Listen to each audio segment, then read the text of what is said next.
Hey there, so I'm going to do a video now on the top 10 best ways to grow organic vegetables. Basically, there's at least a certain amount of things you have to do in order to grow vegetables well. A lot of people, especially beginners, make quite a lot of mistakes, and if you kind of skip any of these kind of tips, then basically you're going to not have success. So that's what I'm doing. Also, it's going to be my first episode of a series that I'm going to do, and it's going to be called How to Grow. I decided to keep it very, very simple. A lot of kind of basic information on basically how to grow different types of vegetables, culinary herbs, also medicinal herbs.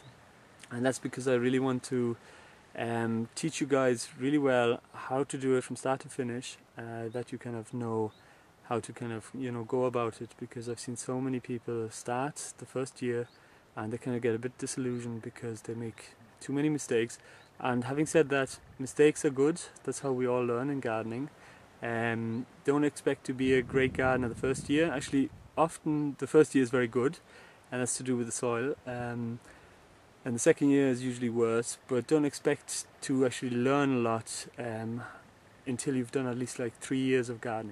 So we're going to start with my top 10 list, and we're going to look at firstly positioning a vegetable garden. That's very, very important. We're going to look at basically wind. Wind damage is actually a very, very important thing when you're growing vegetables. Did you know that like if you grow your vegetables in a kind of a windy spot, you're going to have 30% less of a kind of crop, or even the size of your plants. Sometimes even your plants will be damaged altogether. So trying to create kind of natural barriers, like creating your vegetable garden in a kind of a pocket where there's some kind of shrubs or anything, maybe trees or something like that, around your vegetable garden is actually very, very good. Also positioning your garden south facing is of course way better. If you're really, really stuck, then west or east is okay. Now, for obvious reason, never position your garden on a slope north facing, because you're not going to get sunlight, and sunlight is the most important thing for plants to actually grow. So that's kind of covers the first bit. So shelter, and also positioning your plants, your vegetable plot in the right spot. So at number 9, we're going to look at compost. Now, compost comes in two forms. Either it comes from an animal, or it comes from like veggie peelings, or grass clippings, straw, and so on.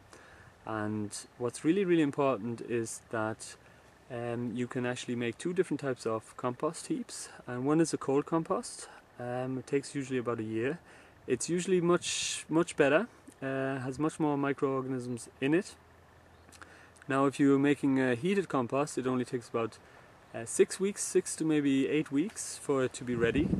And that's because what you do is you stack it really, really high, about 1.20 meters at least, and the microorganisms in there, in the compost, actually heat up the pile by actually gobbling up all the matter, the organic matter, and it really turns your compost into your pile of organic matter into actually a lovely pile of nice smelling compost. Now, you must make sure that you turn these heaps, because often they get way too hot, and that is something that you really have to kind of check maybe every 2 or 3 days. Also, if you see any kind of dry matter inside of it, maybe dampen it a bit. So the key with these kind of heated ones is to really turn them a lot. With the slow one, the cold one, what you have to do is you have to allow worms to get into your compost. That's very, very important. Don't be surprised to find all sorts of kind of different insects in there. They usually do a lot of good, and then you can use your compost. Now at number 8, we are going to look at soil in general. Soil comes in 3 forms. We have clay soils, we have silty soils, and also sandy soils. And clay soils being the very kind of fine particles, and silt slightly bigger, and then sandy soils of course have the grain size is quite large. Now, in order to improve any of these soils, all you have to really do is add compost. The reason for that is because compost has this ability to be free draining and also it can hold quite a lot of water in it as well. So if you add it to sandy soils, it's going to allow your soil to kind of hold a lot of water. If you add it to clay soils, it's going to improve the kind of draining ability of your soils as well. So the cure really for any kind of soil is going to dig in some compost. Now you can also do a kind of a no-dig method, and that's basically where you add mulches on top of your soil, but that tends to take 2 or 3 years for the worms really to go up to the mulch, take it down, also dig and aerate your soil as well, loosen it up basically. So the best thing really to do is first, when you're starting with a vegetable garden, is to dig really, really deeply. Take out any kind of stones that are bigger than fist size, because if any plant hits it, it's not going to work. And also the deeper your soil is going to be, the more the roots can really spread out as well, you know. At number 7, we're going to talk a little bit about seeds. Of course, get the best quality seeds you can get. Organic seeds or biodynamic seeds are fine. Now, sowing seeds in modules is fine, of course, but if you can afford a bit more compost, then of course sow your seeds in slightly bigger containers, and they usually just do way better if you do that. Planting them out, you need to, once they get kind of root bound in your container, you need to either pot them on into a bigger container, or you need to really start hardening them off. And that takes about a week, and that just means that you kind of acclimatize your plants to the outside conditions. Looking at number 6, we're going to talk a bit about weeding. You often find when you position your plants or space your plants the correct distance apart, that that space actually will soon be filled up with weeds, and they soon kind of rob your plants of either shade, or they take away all the nutrients as well. Also kind of your plants kind of feel a little bit squashed in as well. Now, vegetables obviously are never going to win out over weeds, and the reason for that is because a vegetable is nothing more than a weed that has been bred for years and years and years, and because of that it's kind of become weaker and weaker. So weeds will always kind of win the race, if you like, you know. Now at number 5, we're going to talk a bit about mulching. I actually made a video as well on it that explains the proper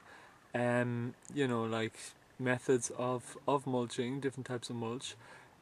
It's usually a very, very good way to go about it if you can get large quantities of mulch. It's kind of like saves a lot of work in weeding. It also feeds your ground, kind of a no-dig gardening methods. It also kind of encourages life to kind of really to flourish, like worms and insects, to really kind of develop a lovely kind of little mini kind of ecosystem. So it's all in all, it's a wonderful thing to do if you can get it, you know. So at 4 then, we are going to look at feeding your plants. Now this can be your little seedlings, providing they're big enough, or your vegetables out there in the garden. You can use anything from compost tea. Again, I made a video on that as well.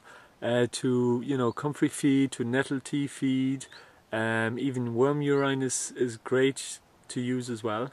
Now make sure to maybe apply it every 2 weeks, but if you can't really get it, then maybe once a month is fine as well, and that just kind of really boosts your plants, kind of gives them a bit of a head start, and it kind of keeps them healthy. So then at number 3 we have natural pest control, and it's a huge area, so I would say try to do things like crop rotation.